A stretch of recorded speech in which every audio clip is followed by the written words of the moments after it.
Hello नमस्कार, welcome to Kargil news India में आस्था शर्मा। तो आइए आज की बड़ी खबरों पे नजर डालते हैं।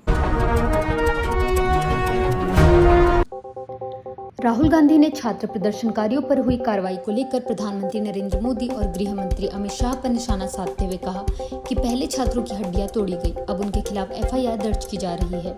उन्होंने आरोप लगाया कि सरकार जेनजी की आवाज दबाने की कोशिश कर रही है और छात्र प्रदर्शनकारियों को न्याय देने की मांग की। राज्यसभा सांसद राघव चड्ढा ने कहा कि उन्होंने नीट पेपर लीक मामले पर सुर्खियां बटोरने के लिए नहीं बल्कि समाधान देने के उद्देश्य से चुप्पी साधी थी। उन्होंने कहा कि पेपर लीक रोकने के लिए लाया गया विधेयक परीक्षा व्यवस्था को और मजबूत तथा सुरक्षित बनाएगा। छात्र पेपर लीक विरोध प्रदर्शन के दौरान प्रधानमंत्री नरेंद्र मोदी को निशाना बनाकर सोशल मीडिया पर कथित तौर पर मॉर्फ्ड तस्वीरें साझा किए जाने के मामले में मेटा इंडिया प्रमुख का नाम एफआईआर में शामिल किया गया है।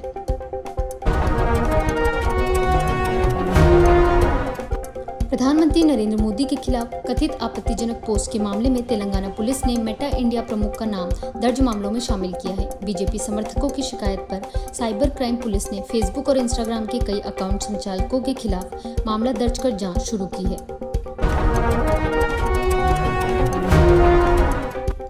राघव चड्ढा ने कहा कि उन्होंने युवाओं से एक वादा किया था और अब पेपर लीक के खिलाफ उसी वादे को पूरा करने के लिए सरकार कार्रवाई कर रही है। उन्होंने कहा कि पहले ऐसे मामलों में सिर्फ चर्चा होती थी, लेकिन अब दोषियों पर सख्त कार्रवाई हो रही है।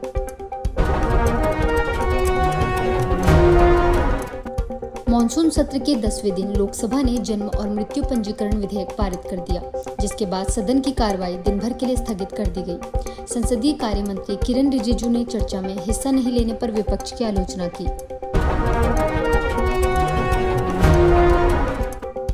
पश्चिम एशिया में जारी संघर्ष के बीच पाकिस्तान ने दावा किया कि अमेरिका और ईरान के बीच बातचीत जारी है, जबकि दोनों पक्षों के बीच हमले भी हो रहे हैं।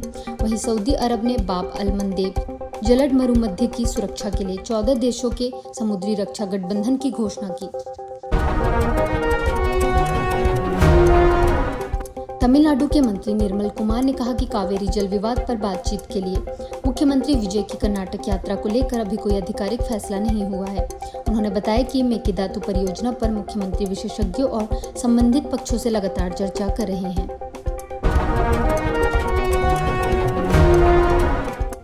संसद ने पेपर लीक रोकथाम विधेयक पारित कर दिया, जबकि विपक्ष ने राज्यसभा से वॉकआउट किया।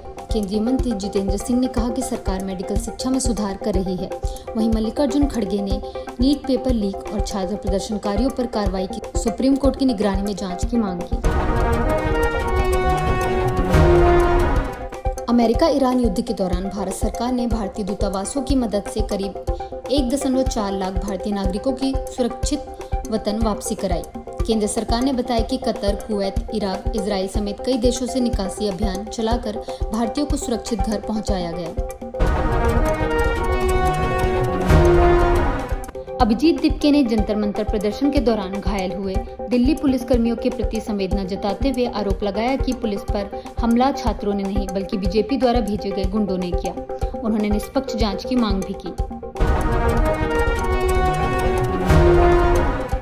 बीजेपी प्रवक्ता शहजाद पूनावाला ने कहा कि सिर्फ बीजेपी ही नरेंद्र मोदी जैसे सेल्फ मेड नेता को प्रधानमंत्री बना सकती है। उन्होंने दावा किया कि बाकी पार्टियां सिर्फ परिवारवाद को बढ़ावा देती हैं। दिल्ली पुलिस के घायल जवानों के परिजनों की प्रेस कॉन्फ्रेंस पर सवाल पूछे जाने पर राहुल गांधी ने पत्रकार से पूछा, बीजेपी के हो क्या? परिजनों ने प्रदर्शन के दौरान घायल पुलिसकर्मियों के लिए न्याय की मांग की थी। सीजेपी नेता सौरव दास ने प्रधानमंत्री मोदी के खिलाफ कथित आपत्तिजनक टिप्पणी करने वाली महिला पर एफआईआर दर्ज होने पर सवाल उठाते हुए कहा, आखिर यह कब से आपराधिक अपराध बन गया?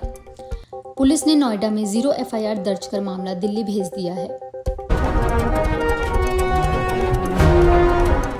राहुल गांधी ने नीट प्रदर्शनकारियों का समर्थन करते हुए कहा, आप जेनजी को धमकाकर चुप नहीं करा सकते। उन्होंने प्रधानमंत्री मोदी और गृह मंत्री अमित शाह पर निशाना साधते हुए कथित पुलिस कार्रवाई की आलोचना की।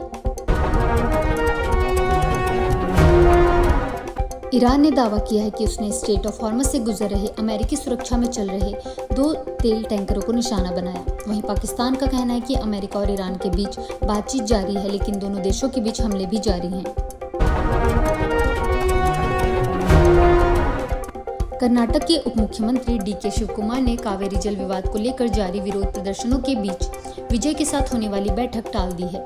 कर्नाटक में किसान और कन्नड़ संगठन तमिलनाडु को 15 दिनों तक रोज 3,500 क्यूसेक पानी छोड़ने के आदेश का विरोध कर रहे हैं। छत्तीसगढ़ के मुख्यमंत्री विष्णुदेव साय ने प्रधानमंत्री नरेंद्र मोदी से मुलाकात कर बस्तर के विकास से जुड़े कई अहम प्रोजेक्ट्स पर चर्चा की। मुख्यमंत्री ने केंद्र सरकार से 10,500 करोड़ के यूरिया प्लांट, बिजली कनेक्टिविटी और all India institute of Ayurveda की स्थापना के लिए सहयोग देने की मांग की।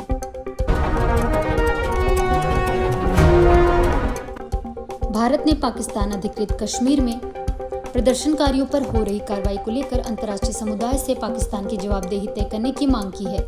विदेश मंत्रालय ने कहा कि भारत के खिलाफ भेजे गए मुजाहिदीन अब पाकिस्तान पर ही हथियार उठा रहे हैं।